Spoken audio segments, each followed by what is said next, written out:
Okay, so the Carabao Cup final. Liverpool Newcastle. The trophy is going north, we knew that. It's going to Newcastle. They've won 2-1. It was 1-0 at half time. Liverpool were poor. Newcastle were better in every facet of the game, in chances created, chances on target, winning the 50-50s. They looked like they had more energy, and you can say, yes, Liverpool went to extra time and penalties against PSG, but Newcastle wanted it more. And Liverpool had a lot of the possession, but they Salah couldn't get on the ball. He stayed on the right wing, did not get on the ball at all. Didn't come in centrally, didn't drop deep, wasn't picking up runs going the other way. Liverpool didn't have a shot in the first half at all. Didn't create a chance at all. Newcastle created a lot of chances, mostly from set plays. They'd really tactically worked those set plays really well. Liverpool did not deal with them very well. They basically took Van Dijk and Kanate out the game from set plays, where they placed the corners into the box. And that leads to Dan Burns' goal. McAllister, they're obviously marking zonally. They're dealing with things zonally.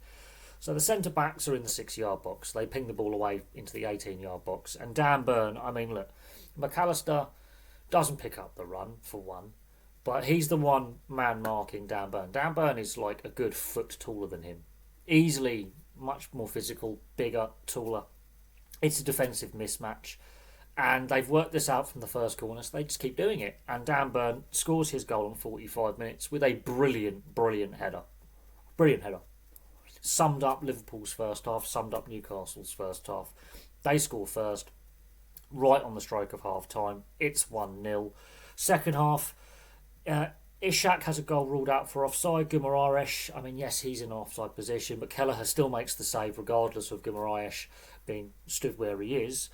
And Isak follows up with the rebound off the save, but it's ruled out by VAR offside. So, with the lettering of the law of the game and offside, is Guimaraes interfering in the build-up play? He hasn't touched the ball in any way. The keeper Kelleher has made the save, but is he in the eye line? Make of that what you will. So Newcastle could have had 3 goals, but it's ruled offside, and that's a 50-50. On other occasions we've seen then given there is no consistency in that area. But a couple of minutes later, on 53 minutes, Isak does score a goal, and Livramento's cross, Murphy's ball back across, and Ishak's finish. That is a brilliant piece of interplay. It's a good counter-attack play, but it's Liverpool weren't defending very well. They were very flat, low energy, and sloppy going forwards, lethargic going forward.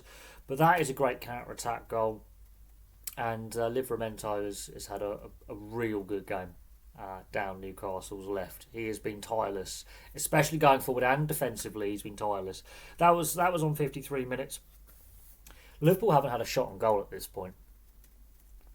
So, again, make of that what you will. They haven't had an effective shot on goal. It took until 60 minutes for them to get a shot on goal. Nick Pope with a brilliant save before Kelleher makes a brilliant save down the other end. So, after that, Arne Slot makes a lot of changes, and he just throws all the forwards on. Any attacking player gets thrown on. Now, they start creating chances, but they leave themselves open to the counter-attack, which is a problem. And the game starts opening up, but they haven't got any defenders. Van Dijk is basically the last defender really left on the field. They throw him up front. In the end, it just becomes throw everyone forward, which leaves them open to the counter-attack. And you could definitely see the fatigue levels for both sets of players. You could see that. Curtis Jones has made a difference when he comes on, with his drive and energy. Makes you wonder why he didn't start the game. Salah is still a passenger. He's out wide on the right. He's not coming centrally. He's not dropping deep to get involved in any attacking play. He's just staying up on the right, up top.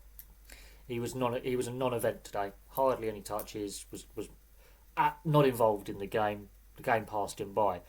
Chiesa comes on. He does have an impact. He does score a goal right deep in added time. VAR has to check it. He's just onside. Controls the ball really well.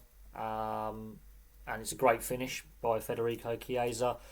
And that's deep into added time. I'm trying to figure out where they found the 8 minutes from, but with that VAR check, we had 10 minutes plus of added time. Chiesa's goal, makes it a bit of a nervy ending, but Liverpool didn't deserve to win this game. Newcastle deserved to win this game. They were the better side. Newcastle did make it a little bit nervy for themselves. Their game management in that second half when they were 2-0 up, they didn't quite get that right. I think Eddie Howe could have made some changes a little bit earlier to keep it fresh.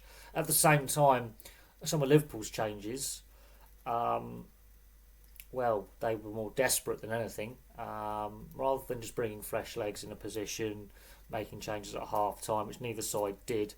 Arne Slot, I think, made his changes too early, and it didn't structure Liverpool very well defensively because it left them even more open. He just went for broke, and I do think Eddie Howe left his changes a little bit too late, so that there were players starting to tire.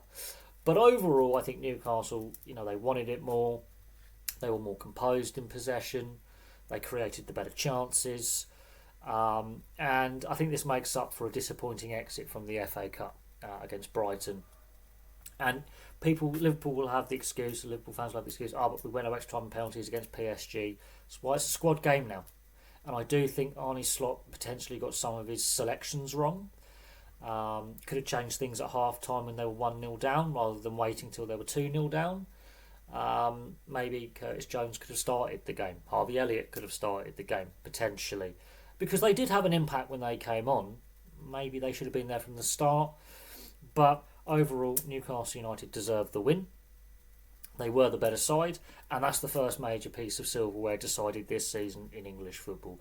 And it ends Newcastle's long wait since 1969 for a trophy in any competition, but 70 years since they last won the FA Cup. So it's been 70 years since they last won a domestic trophy. It's been since 1969 since they won the Intercities Fairs Cup, which is basically the UEFA Cup. So it's been a very, very long time for Newcastle. Hopefully they can build from here. And Eddie Howe, I think he's done a very, very good job. And they're qualified for Europe. So now Liverpool have only got the Premier League left to focus on. Newcastle have won their piece of silverware and are still in a chance for a Champions League spot. Despite winning the League Cup, depending on their league form, they can be quite happy with that. And I think the northeast, or part of the northeast, in Newcastle, in the Tyne and Wear area, probably is not going to go to work tomorrow. So there we go. Thank you very much for watching. Place your thoughts on the game in the comments section below. I'd be very interested to see what you guys have to say. But from me for now, thank you very much for watching, and I'll have some more content for you all very, very soon.